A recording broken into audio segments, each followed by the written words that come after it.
আপনার নাম? রামিসা। আচ্ছা, আপনাকে ইমপ্রেস করবো কিভাবে? আমাকে ইমপ্রেস কেন করতে হবে? কারণ আপনি দেখতে খুব সুন্দর, আপনাকে ভালো লাগছে। কিন্তু আপনাকে তো আমার ভালো লাগে না।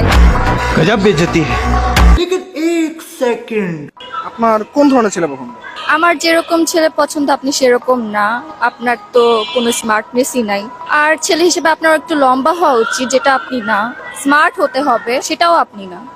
আপনার আছেই বাকি ভ্যাম্পায়ারের মতো দুইটা দাঁত আছে। এভাবে কি মেয়েরা ইমপ্রেস হয় নাকি?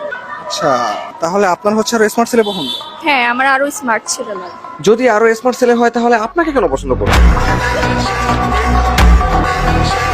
কিন্তু আপনাকে আমার পছন্দ না, এটাই হচ্ছে মেইন কথা। আচ্ছা, আপনি কি মনে করেন আপনি সুন্দর? আমি নিজেকে সুন্দর মনে করি না। মনে করবেন কিভাবে? সুন্দর হলে তো মনে করবেন। হ্যাঁ, আপনি অনেক সুন্দর, বাট আমি সুন্দর না। হইছে হ্যাপি? আপনি মেকআপ করে আসছেন তাই না? বাট সুন্দরী মেয়েদের মেকআপ ছাড়াই সুন্দর লাগে, আর মেকআপ ছাড়াই সুন্দর লাগে। ও আচ্ছা, থ্যাংক ইউ, ধন্যবাদ। কিন্তু আপনার হচ্ছে প্লাস্টিক সার্জারি।